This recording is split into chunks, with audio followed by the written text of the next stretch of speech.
Hello and welcome to the Fit Commit podcast. Today we're going to be discussing some of the issues in the fitness industry. Our mission with the Fit Commit podcast is to fix the fitness industry. We believe the fitness industry is currently broken and has been broken for quite some time. And the mission of this podcast is to help fix some of those issues and help both trainers and clients get the results that they want. And now, when I say the fitness industry is broken, some of you might not know exactly what we mean. So let's actually explain why the fitness industry is currently not set up in a very optimal way. And then in future episodes and toward the end of this episode, we'll start diving into some solutions on how we fix some of these issues. But some of these numbers that I looked at were quite mind-blowing as to how bad things are in the fitness industry. You don't really realize it as a client when you go to the gym, everything looks fine, the trainers look happy. You see some clients doing their workouts, but you don't really realize how bad it is.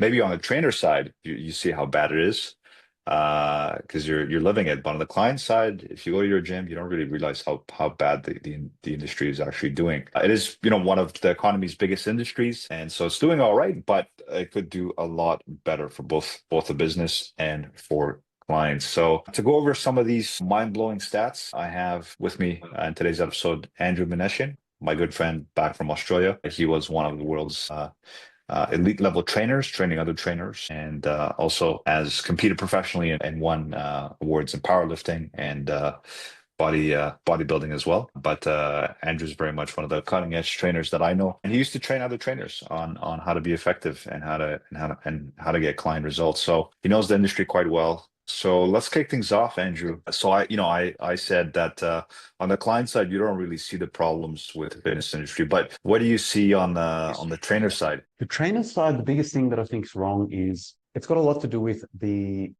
consistency and adherence and compliance with everything. So there's only so much trainers can do. Like there's many more things to being a trainer than what a lot of people think. So, most people think, oh, they need to know what a training program is, how to make training programs for the client, how to do nutrition, etc. But there's a lot more to it than that.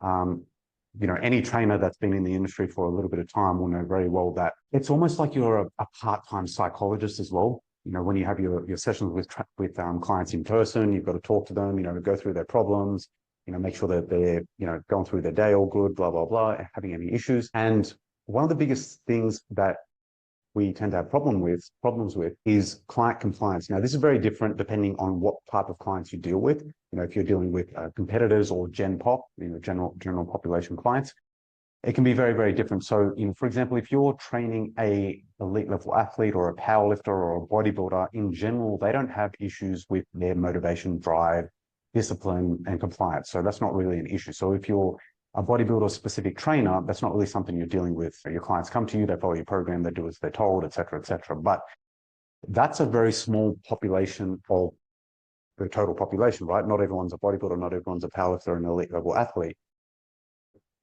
In general, we want to try and fix up the Gen Pop, so general population client, how to get them results. And that can be very difficult depending on their history, childhood, how they've grown up, what they've done throughout their life, etc. So, have they ever been disciplined before? Are they disciplined with anything? How do you make them disciplined? How do you get them to change everything? Because, any trainer that's been out there for a while will know very well, like, it doesn't really matter how good the program is. You can make the best program in the world. You can have, you could do clinical trials and have, a bunch of guys with PhDs looking over your program and helping you. And you can have like 10 people with nutrition degrees, etc. And that's all well and good. You might have the best possible program out there, but if the client can't actually follow that program, they can't stick to it, well, then essentially that program is useless. So I think the fitness industry has kind of gone, it's not to say they've done the wrong thing. It could have been done better. So the fitness industry is really focused on, the best supplement protocol, the best training protocol, the best nutrition protocol, which there's a ton of value in that. I'm not taking anything away from it. But if we put the same effort into how can we make people compliant? How can we change their identities to make them a fit person in their mind? Then that way people will actually be getting results and they'll never revert back to their bad patterns. Like another example would be, a client I had before was getting ready for her wedding and she wanted to look good. And it was great. Everything went very well. She looked very good because she had a goal in mind for the wedding. But as soon as the wedding was over, she just reverted back to where she was because she didn't have any motivation to do anything anymore. And there's only so much I can do from my end. I can try my best to motivate her, try and make her want to do things long term. But as the saying goes, you can lead a horse to water, you can't make him drink. So I think that if we put the same amount of effort into changing clients' perceptions and making them turn into a disciplined person long term, well, then we're going to be changing the fitness industry for one thing, and we're going to have a healthier population overall. Well, that sounds all great, Andrew. But you have plenty of experience in being that part-time psychologist on the side and getting clients to stay consistent and motivated and committed to their programs. But one of the stats that I was referring to that really blew my mind was the fact that roughly 60 to 70% of personal trainers are in their first year. And 70% of trainers have less than 2 years experience. So a lot of the trainers, vast majority of them they have less than 1 year experience, which I think is part of the problem. So, well, I think it's part of the problem, but do you think that's part of the problem? And how do we fix that? Do we increase the barrier of entry, or do we improve the tools and training programs for these trainers? What do we do to solve that issue, if you think it's an issue? I can't remember the stats. So I also know, I think it's like 80% of trainers quit after their first year on the job, something like that as well. And I can only talk from my own experience. So I remember when I did my training, I didn't really learn much from the course itself. Like, much of the stuff that was in the course I already knew. The only thing that personally helped me was I think there was information on how to train younger people and older people. Like, I never really looked into that specifically, so I learned a little bit about that.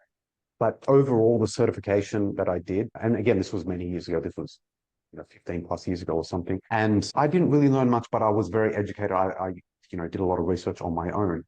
Now, as for the reason why I think a lot of trainers, would be on their first year or their second year and make up the majority, it's hard to say exactly, what's the reason for the churn and everything. I definitely think that education is a massive thing.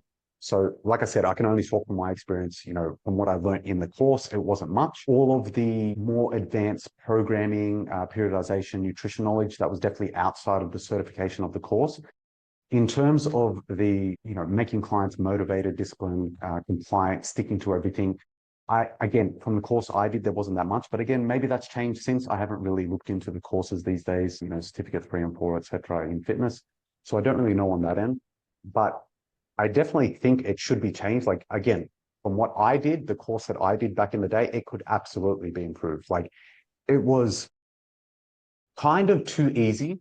Like, you didn't have to be really good on a lot of things like program. It was very, very basic level stuff. Like, if you just knew basic things on fitness, you'd be able to get your certification, which I don't think is enough to be, a very highly qualified personal trainer. So yeah, I definitely think improving the training itself, making new apps or tools to make things easier could definitely make things a lot more efficient in the fitness industry as well. But yeah, I think the barrier for entry, at least when I did it, and again, I don't know how much things have changed in regards to getting your personal training certificate. But yeah, things were way too easy when I did it, and it was way too easy to get that fitness certificate for sure. Yeah, it sounds like trainers are just being thrown into the meat grinder. So you just throw new trainers in there, and then the top trainers last, and vast majority don't. So looking at the stats, like you said, 80 to 90%. First of all, vast majority are new, like we said. But then, like you said, 80 to 90% quit after their first to second year, and only 10% of trainers last 5 years or more. So it is very much a game of just throwing trainers into the meat grinder, and then they don't make it. And that, of course, leads to, well, that's, I think, part of the culprit of why clients aren't getting results, is that the trainers haven't received the knowledge or the tools to help them get those results. So these new trainers, the vast majority of trainers, what are some of their shortfalls in getting those client results, that client commitment, and that client retention? Exactly why aren't they able to do it? Is it the knowledge of fitness? I think you once told me that there isn't a knowledge problem. It's more of a how-to problem, and more of a, I guess, psychology problem, like you said earlier. So what's their biggest shortfall? These new trainers, the vast majority of trainers in their first second year, what are their biggest weaknesses that we could look at and address? I'd say so. When I was training the trainers, the biggest thing that I noticed was the nutrition side of things. That was definitely the biggest weakness. Like most trainers just don't understand nutrition. But I do think that is changing a little bit more now with social media. It is making information a lot more accessible. So when I first started doing my research, there was nowhere near as much information out there. Like, I was confined to bodybuilding.com and T Nation. It was pretty much about all the articles that I could get a hold of. Again, this is years ago. I think it was like 2005 or something. The internet wasn't the same back then. It was a very, very different thing. We're talking, 20 years ago. I remember the days of dial-up internet trying to look for all this information. So it was a very different beast. Whereas now, I think there is a lot more information out there, but it can be very difficult to sort through that information. So there's a lot of influences. One of the big things in the fitness industry is you kind of do need social media these days to stand out, unless you're going to do it the old school way and you're going to go prospecting throughout the gym. But social media does play a factor, and then you've got to get attention, get people through the door, et cetera, et cetera. So it's not to say that all the influencers are showing bad information, but not all of it's perfect. So some people might not know what they're doing, and the same thing with trainers. They might be looking at other influencers, trying to learn from them and copy them, and et cetera, et cetera. From what I've seen, it's a lack of nutrition knowledge and a lack of programming knowledge, not knowing how to get their clients results, et cetera. And then the same thing in terms of the compliance. Like psychology isn't something that's taught massively from what I remember in my courses anyway, when I was getting the certification. But I think it does need to be focused on a little bit more, because it does play a massive part. So like I said before, you could have the greatest program in the world, but if you can't actually follow them, then what's the point? Yeah, so it was actually very interesting. I remember, I think it happened 2 times from memory. So when I was doing the education classes at the gyms that I was working at, there was two trainers that had degrees from the university, and I had to teach them nutrition. And that was just baffling to me. I'm like, I don't have a degree, but I know more about nutrition than you. Like, how does that work? Like, you did exercise and sports science or whatever it may be. And okay, fair enough. It may be exercise and sports science, exercise and health science. It might not be a nutrition degree, but they didn't even teach you basics of nutrition, like how to get, just protein, carbs, and fats, and how to get people results, etc. So that was pretty baffling. I just didn't understand that. And then the other thing that was interesting, to give you an example, there was a friend of mine at the gym who was also a personal trainer, and he couldn't get results for a certain client. And this client said that he wanted to train with me. And, I confirmed with the trainer, he said, yeah, that's fine, all good. I'm like, okay, cool. I'll train him, whatever. And then I don't remember the exact time period. I think that client was with the other trainer for at least 4 or 5 months, something like that. And he just wasn't getting results. Anyway, it came to me. And then all of a sudden, we were doing the measurements and everything and tracking all the data. And he just got the results after 3 months, got amazing results after that. And the other trainer was asking me, how did you do it? What did you do that was so different? And to me, it was very, very basic, because I was always very results oriented, in terms of my approach to training.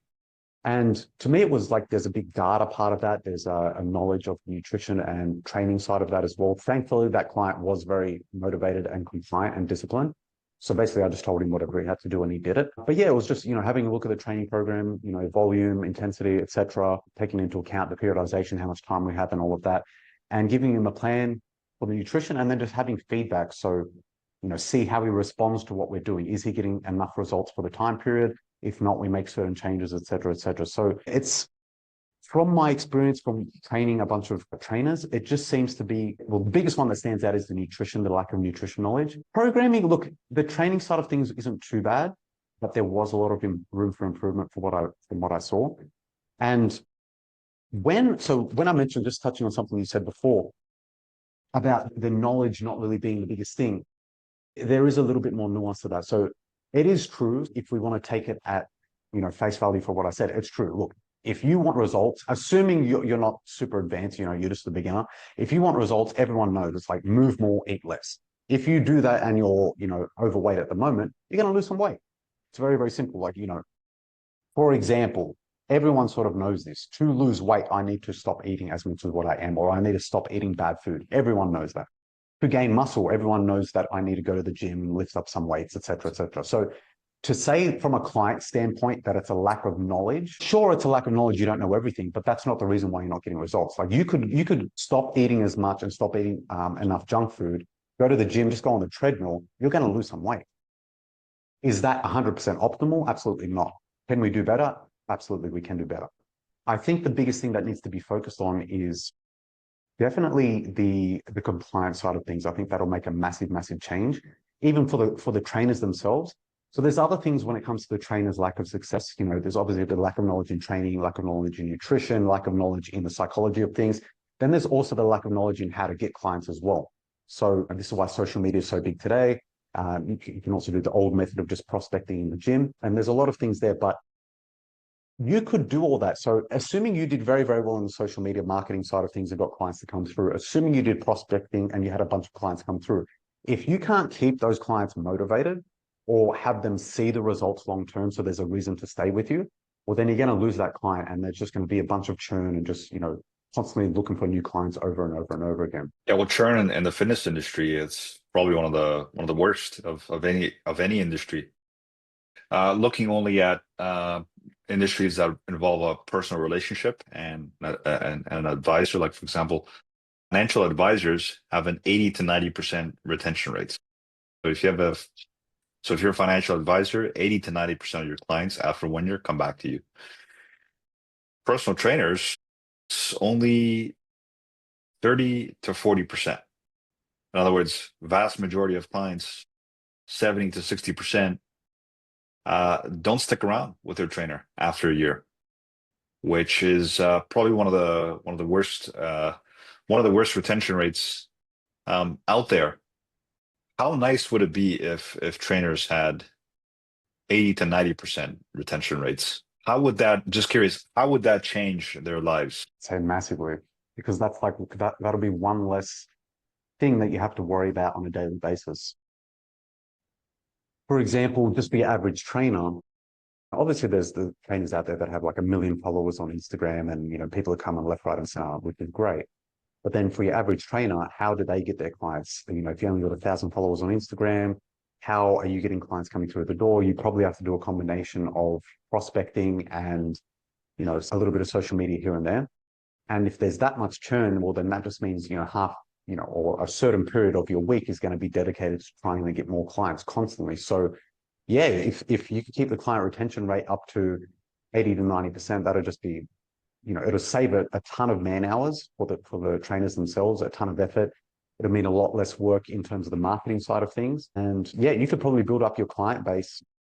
You know, the general, from what I remember, it's like 40 sessions per week when you're in the gym. So yeah, to get that rate to be a full-time personal trainer, it will be much easier to do with a much lower churn rate, much higher retention rate, so to speak. Yeah, I think that would totally change the economics of the profession, so that instead of having all these new trainers going through the meat grinder and charging low rates per hour, and then the client's not getting results. Imagine a scenario where trainers are able to get their clients their results and thereby improve their retention and thereby increase demand and then thereby increase their prices.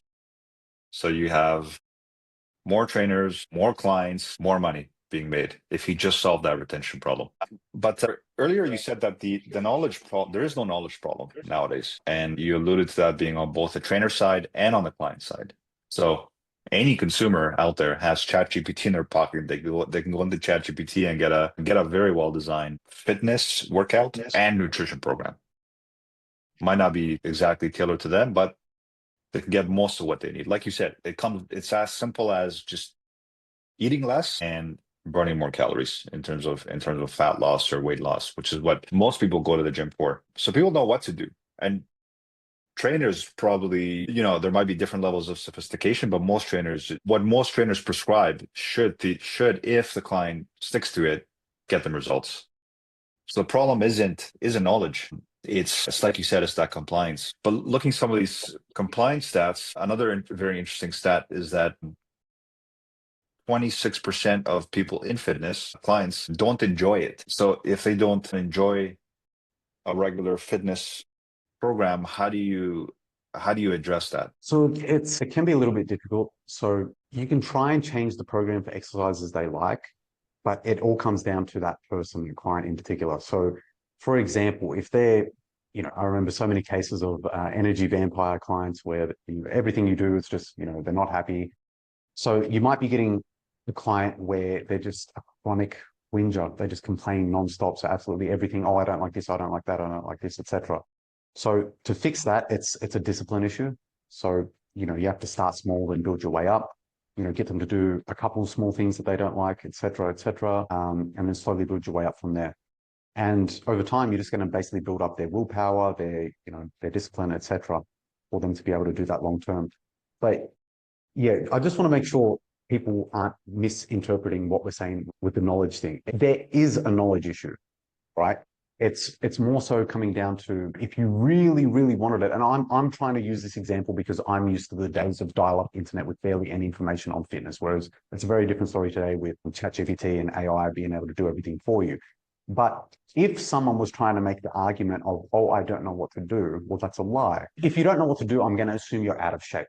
Because if you do know what to do, you're probably more likely to be in shape. So if your argument is, I don't know what to do, so you tell me as an adult without any mental impairments that has gone through a normal schooling system and everything, that you don't understand that you need to do some exercise and eat more healthy, like in a healthier manner, I would say that's cope, because any person that's gone in the normal world, in the Western world or whatever, that you've gone through the schooling system, et cetera, you're going to know that, okay, I need to do some exercise. I need to go to the gym. I need to eat better.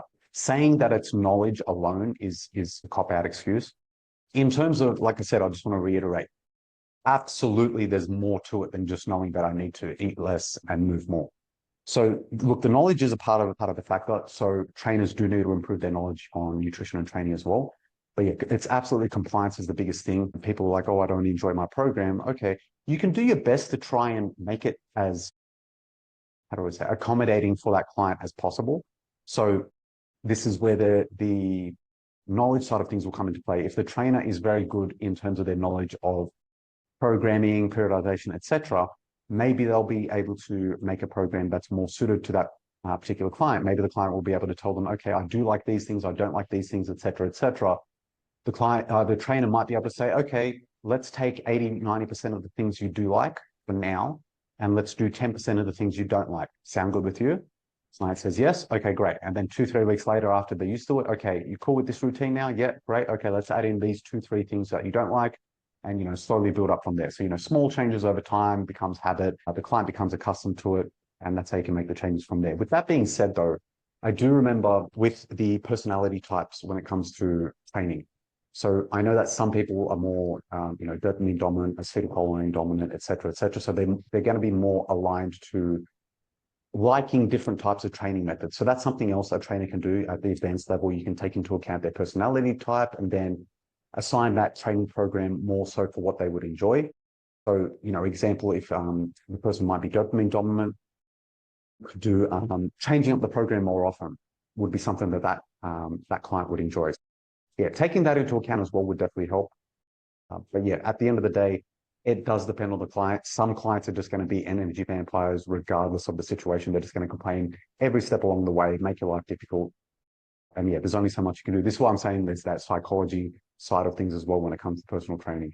Yeah, compliance is a massive, massive thing when it comes to fitness for sure. Yeah, and I saw another interesting stat is that, again, vast majority of personal trainers, they cite 78% say that there's a lack of necessary skill training in how to retain clients, how to build rapport, how to communicate, sales skills, retention skills.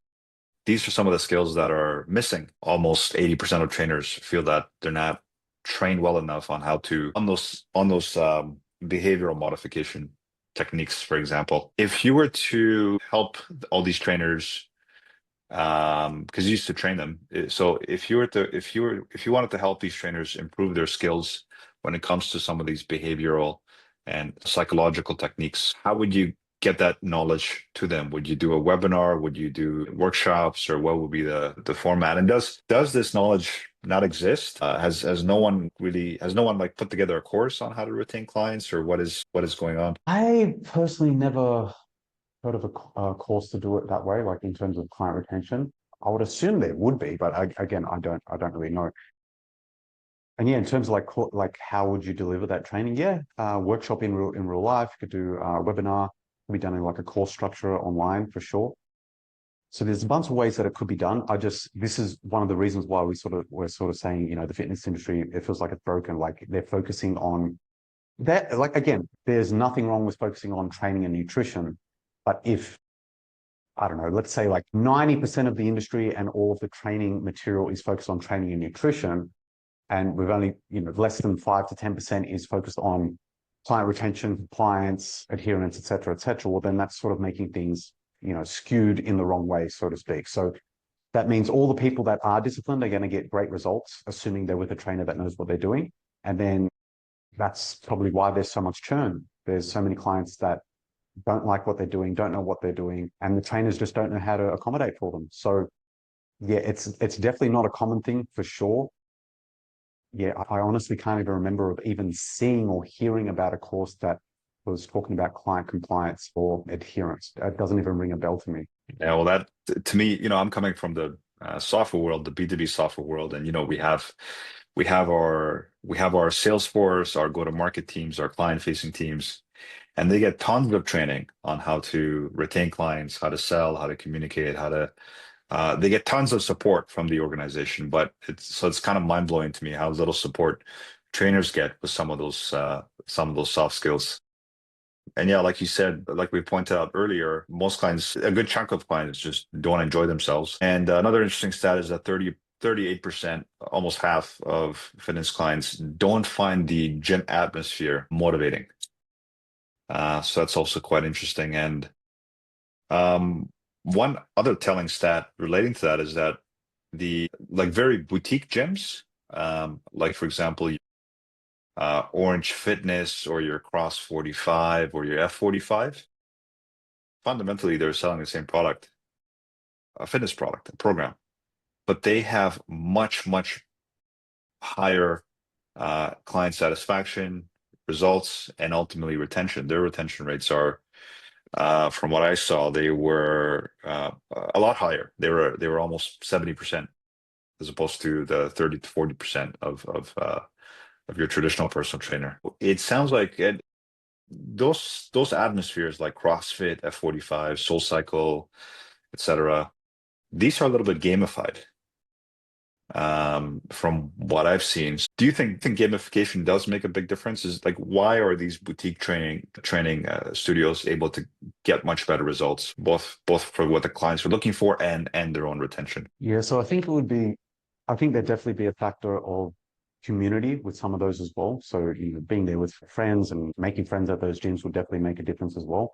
But yeah, gamification would definitely play a factor too, because I can't remember the F45 stuff specifically, but I think there was a time element to it. So it's kind of like, to some degree, you're competing with people, and obviously you make friends. When there's a really hard workout, endorphins are super high, so you're going to be able to make a bunch of friends going through similar struggles in the gym as well. So I think that plays a factor as well. But yeah, gamification, it's not just in the fitness industry, but like gamification makes, how can you say, like even, games in themselves. If you add the gamification element to, what was that? I don't remember the name. Like Candy Crush, was it Candy Crush on Facebook? Was that the one back in Yeah, the day? Like, yeah. because it's got that gamification element to it. I remember like everyone was addicted to it, and so many other games people get addicted to when there's that gamification element to it. So yeah, I think absolutely it would definitely play a major part in it. Sort of seeing yourself level up, so to speak, or hitting a better time, or getting a better score in CrossFit or whatever it may be, or if you're trying to work up to do a competition or something like that. All of those things are definitely going to make things a lot easier. So especially when there's an end goal in mind and you're seeing the progress, that makes things a lot easier. And this is where the churn comes into play as well. So when clients don't see the progress, that's one of the reasons why they're going to leave as well. So it's not just that, or it's just discipline. It's multifaceted. There's a lot of different factors that come into play. This is why, how can I say, tracking like as many things as you can feasibly tracked. Like there are some things where it just doesn't make sense. Like you're going to be, it's too much time. You're not going to do a body fat test every single day that the person's at the gym. But if assuming this person was training, 3-4 times a week with you, if you did some body measurements, for example, if they were tracking calories, et cetera, you got some data, you got some numbers. So if this client is going to be seeing results in terms of numbers, it's something. Maybe they don't see themselves in terms of the mirror. They might not notice that difference because, and this is another reason why photos are so important. Like this is another way to track. If you see yourself every day in the mirror, you don't notice the changes because they're so small. It's a very gradual change. And you think, oh, that's just me. I've always looked like that. But if you look back on an old photo, all of a sudden you're like, oh, wow, okay, yeah, I do remember looking like that. Now I can see the difference side by side. That could be the gamification element. It could be the element of tracking your weight. It could be as simple as, okay, if you don't want to do skin caliper measurements for body fat, maybe it's just as simple as measuring your hips to waist ratio. Maybe you're just doing measurements, measuring your arms, your chest, et cetera.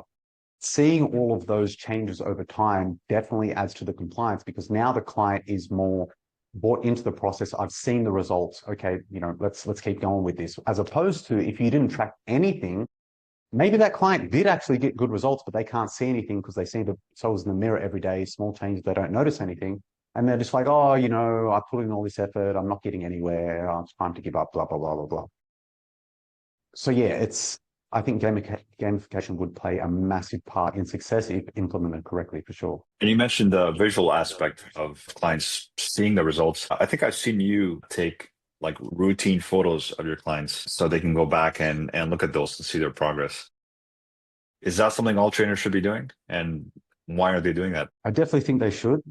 I think I don't know if it's like the culture of the gyms that they start in or if it's the education that they've done. And the education is a tough thing because from what I've seen, it's very, very different in a lot of places. So, where I did my certification in Australia, I'm sure that the requirements and everything and the course content can be very, very different to what it would be in, for example, America or, the UK or whatever it may be. So that's one thing where, there's no standard across the board. So, for example, before social media, if I was doing everything in Australia, I'm not really going to know what people are doing in America as much unless I'm, traveling to America, doing courses over America, et cetera, et cetera. Whereas now it's just like, oh, this influencer said this influencer said this. And we're talking about 3 to 4 different influencers all across the world. And the standards are very, very different because, there's no international sort of standard personal training certificate that's going to be accepted in every country. Yeah, there's a lot of factors to take into account, and yeah, it's hard to sort of know exactly what it is. Look, the gamification would play a massive thing. So why aren't they putting profile? Like to me, it's obvious. Like I don't know, because I was always transformation based. It's like I need to see what the difference is. So to me, that was very, very important. And the gyms that I originally worked at, they were also transformation based. So, me, myself, even before I started as a trainer, I wanted my own transformation. So I had to see the photo. Like I need to see, all right, what's the actual difference? But yeah, again, this is one of those things from all the courses I've done, I've never really seen this, the official courses, I should say. Like when you go to like a bodybuilding specialist course or whatever it may be, yeah, they do mention these sort of things, but it's not the standard in terms of the certifications. And, some personal trainers, that might not be what they want to do as a trainer. Like the other thing is, I'm talking from the viewpoint of me being transformation based. There's other personal trainers out there that are maybe they just want to get elderly adults moving again. Maybe that's what makes them happy as a trainer. It might just be, okay, this old lady had an injury, I got her walking again. Okay, great. But there is a lot of self-satisfaction in that, which is great. And you've helped someone out, which is very, very good as well. But a lot of trainers don't think to get the proof, show the proof. You need that social proof so that other people want to come to you as well. For the transformations, it's easier because it's a before and after photo. It's just look, this is how they look before, this is how they look after. You can clearly see they've lost weight, gained muscle, whatever it may be. So yeah, to me, it seems so obvious, but what you don't track, you can't sort of see long term, right? So to me, look, I would recommend for most trainers out there, take the photos, get a before and after photo. If they're not comfortable to do it with you, get them to do it themselves, get them to do it in whatever clothes they're comfortable with. Obviously, if they're doing it in underwear, if they're comfortable with that, you're going to be able to see more of the transformation. Or if it might just be, maybe they just have shorts on, or pull the shorts up just so you can see as much as they're comfortable with, because that's where you're going to see the transformation. Like if you got someone in baggy clothes in the before photo and they got those same baggy clothes in the after photo, you can't really see as much. So you want to try and see whatever they're comfortable with showing. But then even just measurements. So let's say they're not comfortable with the photos. Okay, let's do some measurements. If you're not comfortable with me doing the measurements, let me show you how to do the measurements. Then you can do them on your own. Even just doing the measurements once a week. And on top of that, taking the weight. So if a trainer was to do photos, body measurements, and weight, you're going to get a ton of information with that. So, obviously you could go that step further and get body fat measurements as well. That'd be great, like a skin fold, or depending on what the gym you have, what's available in the gym, like an in-body scan, like a bioimpedance scanner, or a DEXA scan, whatever it may be. The more that you can get that data, the more it's going to help with that client compliance, because they're going to be able to see those results. So again, if we were consistent, so again, assuming you're using the correct method of measuring body parts. So again, if it was as simple as hips and waist, if all you did was those two measurements and it was just a normal Gen Pop client that wanted to lose a little bit of weight, if that client was saying, oh, I didn't see any progress, that's the reason why I quit the gym. But if you tracked everything from day one, and let's just assume, I don't know, they had like a 50-inch waist and a 60-inch hips. And let's say they didn't see anything, but you showed them the data. You said, look, well, you did your measurement when you started. You had, it was a 50-inch waist. It's been 10 weeks and now your waist is 50 inches. Even if they don't see it themselves, like they can't deny that data. I lost 10 inches. We're doing the measurement right now. It's 10 inches less than what it was. So that's a way of sort of seeing those results. But yeah, ideally a combination of all those things would be the best. But yeah, again, it's not something, I don't recall it in my course when I did it. But again, it's been quite some time. It's been like 15 years. So maybe that's changed these days.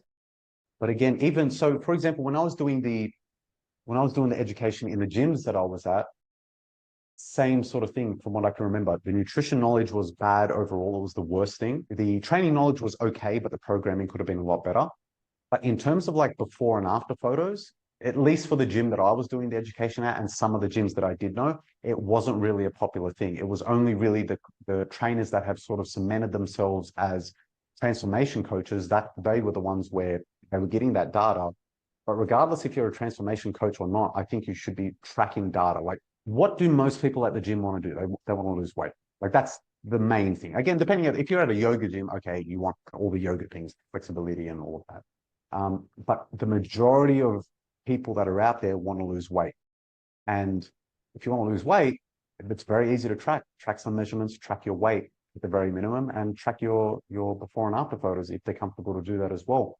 So it seems so simple to say it, but for whatever reason, it unfortunately isn't included in a lot of the official coaching programs out there. Yeah, there's a lot not included, and there's a lot of things to cover for trainers. So, wouldn't it be great if there was like someone someone by their side, or an AI by their side that can do some of these things for them and guide them through some of these things. And we're going to talk more about that stuff in a future episode as we reveal more about the FitMit app that we are going to release soon. But you mentioned that ultimately the two key things that people want to see that primarily motivate clients are the before and after photo and their measurements. And that's ultimately why people get into fitness. That's why they go and buy that gym membership or buy that personal training program, is because they look in the mirror and they're not happy, and they envision different visualization of themselves, or they go step on the scale and they don't like the number that shows up on that scale. So ultimately it's their measurements and the visual of themselves that motivate them to go and sign up at the gym. But the thing about motivation, of course, is that it tapers off. You need to do something to keep replenishing that motivation. And you see this with the fact that a big chunk of gym memberships happen in after New Year's, in January. So gyms see their gym attendance double, for example, or their personal training package sales double in the month of January. But then they call this the February fade. 80% of people who have those New Year fitness goals, by the second week of February, they've quit. So motivation, it's great, it's necessary to get started. Problem is it doesn't sustain. So you have to keep replenishing that motivation. What are some techniques that you've implemented to sustain the motivation? I think a lot of the things that I was already mentioning, like the before and after photos, the measurements, etc., that definitely helps. But then so this is where like psychology can come into play, habit changes, etc., etc. And it can be very difficult because there's only so much you can do yourself. Like the client has to do, they have to make that step for themselves. Like the saying, you can lead the horse to water, you can't make them drink. So there's a lot of things that you can do as a trainer. Like I think the biggest things is I used to focus on habit change. That was one of the things that I tried to do with my clients. So, just small habits over time, eventually will change them, eventually, ideally changing how they see themselves. So, if they're always in their mind thinking that oh, I'm unfit, I'm overweight, blah, blah, blah, I'm never going to be healthy, etc., etc. Well, then, they're probably not going to make anywhere near as much progress as what we want them to do. But if we could change their identity and their habits to be that of the person that goes to the gym, it just shows up every time, is consistent, etc., well, then they are going to be seeing those results and things are going to be a lot more consistent over time. And something else, so just touching on something else you mentioned with ChatGPT, so I completely skipped my mind. If I had access to ChatGPT when I was young and learning about fitness, I don't know, I can't even put into words the amount of time that I would have saved. I would have saved years in research. I would have been at a much higher level a lot quicker. So the tools that are available today they just make things so much easier. So it's a perfect example that you use. Like you can go into ChatGPT now for free and get a fitness program. It might not be the greatest one in the world, but if you want to use the argument to say that, oh, I don't have the knowledge, well, that's an absolute and utter cop-out excuse because it doesn't exist anymore. We have AI, so you've got no excuse whatsoever. Is it the perfect program? It might not be, but at least you're going to be 60, 70% of the way there for sure. So let's use that example on my growth as a personal trainer, or, even before I was a personal trainer, trying to, get a better body and grow, get more muscles, et cetera, et cetera. That would have helped me out massively. And I think it's the same thing for clients. So if there was something specific with AI as a tool or an app to be able to get them to stay more motivated, to remind them of things, how do I do this? How do I do that? How do I improve my habits? How do I change my identity, et cetera, et cetera? It'll make things easier from the client standpoint, and it'll also make things easier from the trainer standpoint. So if I was a trainer and I didn't know what to do in X situation, and I had an AI that knew all the answers, well, then my life as a trainer is infinitely easier right now. So, there might be something as simple as, so like you were saying before, oh, I don't enjoy this exercise and I don't want to do it anymore. It's making me lose motivation, etc. And then the trainer has no idea what to do. The trainer that doesn't have as much experience, like the first year trainer, is probably thinking, oh, well, that's the program. We got to do this, blah, blah, blah. It might not be the best approach. So, having like a tool like AI to be able to help on that aspect, it could also be helpful for helping with the clients retain that motivation and sticking with everything long term. But yeah, like I think AI, like we all know, it's an emerging field and everything. So yeah, having something AI based to be able to help with that, constant reminders, constant updates, some form of tool to be able to help with that would massively help from both ends. It'll help the clients in terms of their adherence, motivation, discipline, etc., and help the trainers in terms of like strategies on how I can improve my client retention, how I can maximize the client results, how can I get people, queuing up to, I've got a waiting list of people waiting to train with me. So I think there's a ton of value in that. Yeah, I think engagement is a big problem as well because there's 24 hours in a day, and 7 days a week, but your client typically only sees you a couple hours a week. More than 95% of the time, they're not hearing from you, and you're not there to hold them accountable. And you can be available 24/7 to all your clients. Yeah, I think you're right. I think that's where AI can really help. Like, imagine creating a digital avatar of yourself, like a digital twin, that then goes and checks in on that client much more often than you could on your own. Just curious, how would you use AI if you had like the ideal fitness app, how would it check up on your clients? Would it be, and how would it engage them? Would it be a digital twin of yourself? Would it be just text messages, or what would be the ideal way of doing it? This is an interesting question. So yeah, I like the idea of the digital twin. That's definitely a good idea. And yeah, text messages would work well as well. But I think keeping it all in one app like would be the ideal situation. You know, having a program, nutrition, everything all in one app. Having like a how can you sort of say? Because look, if you, it's like that association thing with what we do. So if you're going into the text messaging app, you're probably going to get distracted with what other people are messaging you as well. Where if you're in the training app, you only go for the training related stuff, et cetera, et cetera. So yeah, having like an AI chatbot tone of myself or something like that would be great. Be able to check in with them. They could ask questions. So, you know, for example, oh, I don't know, it's 7 p.m. I've eaten all my calories, but I'm still hungry. What can I do? And then, you know, the AI chatbot would tell them what to do, as opposed to, all right, actually, let's just say it was a little bit later. Let's say it was like 10 or 11 p.m. I was asleep. They were still awake. Couldn't message me. They don't know what to do.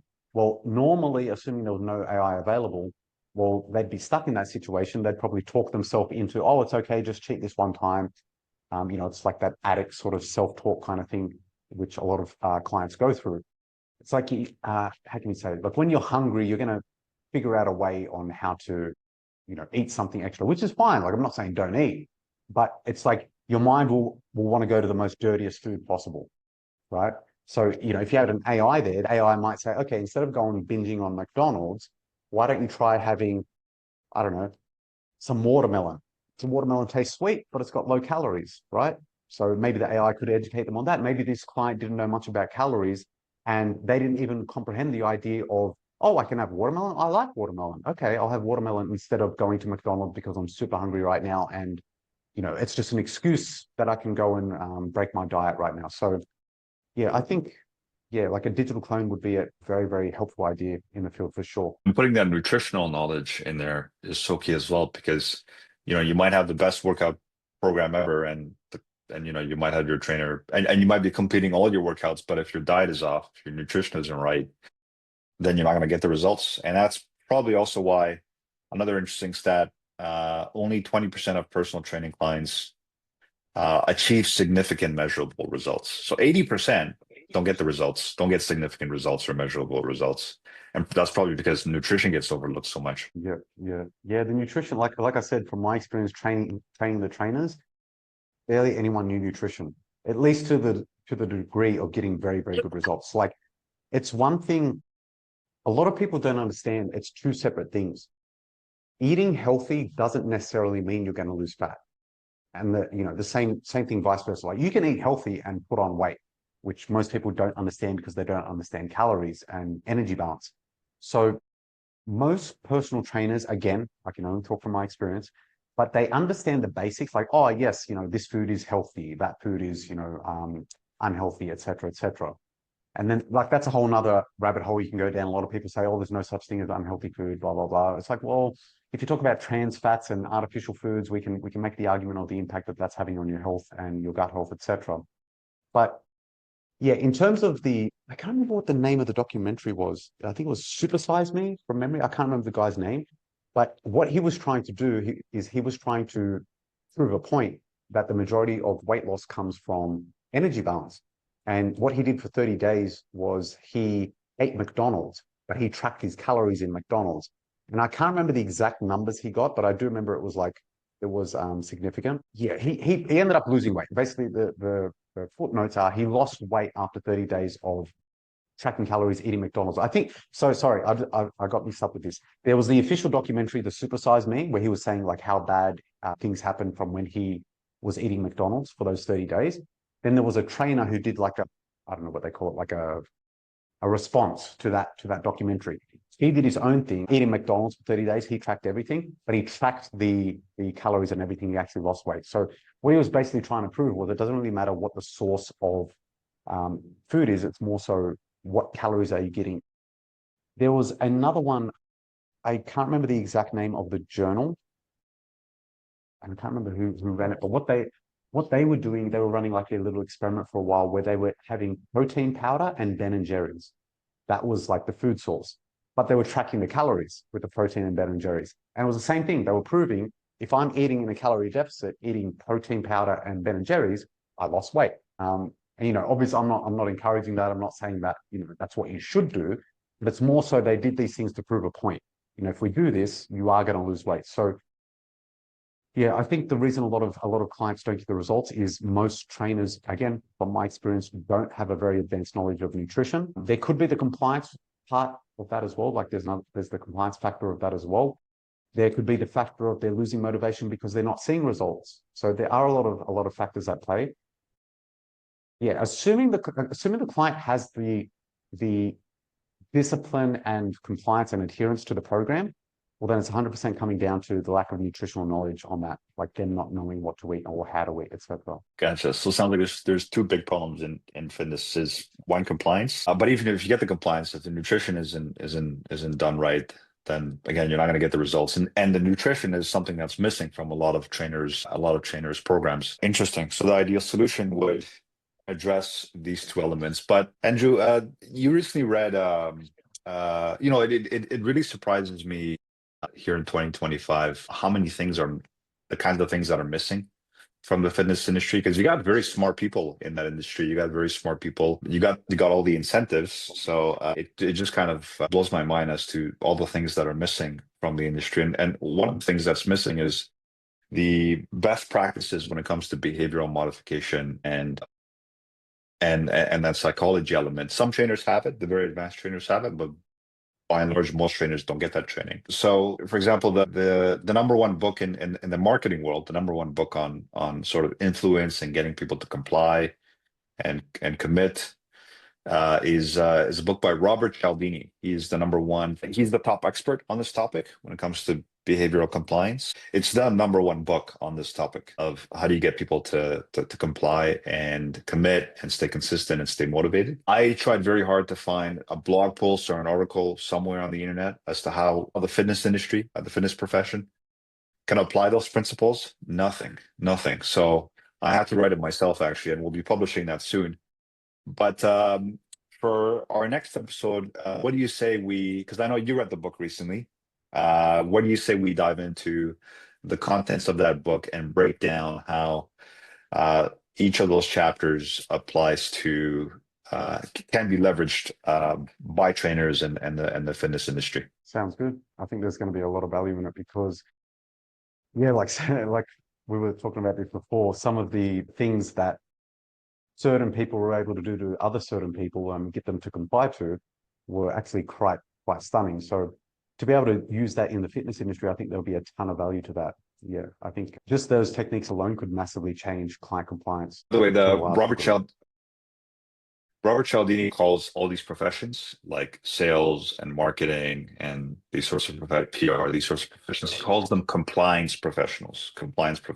Would you say personal fitness trainer is also a compliance profession? Yeah. Okay. Absolutely. There you go. Then somebody's got to bring the knowledge from that the top science from the compliance, the psychology of compliance. Somebody's got to bring it into fitness because it's a compliance profession.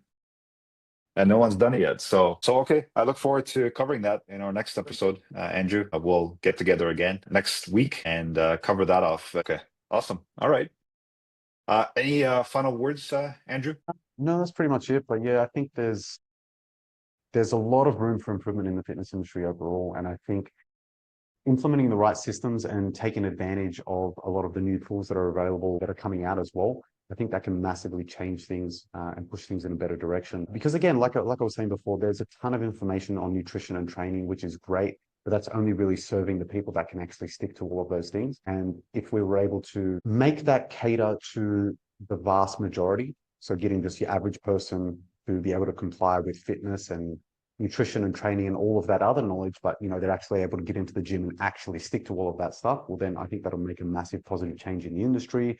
And it'll change, just health for the better overall in the general population. Well, that's the purpose of this podcast. And I think we're off to a good start, Andrew. And stay tuned, everyone. We're going to dive into this a lot deeper. And that's our mission with this podcast.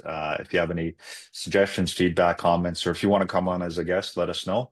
But we'll wrap it up here as our kickoff to this topic. And we'll dive more into it next weekend. Thanks, everyone, for listening. Have a great day.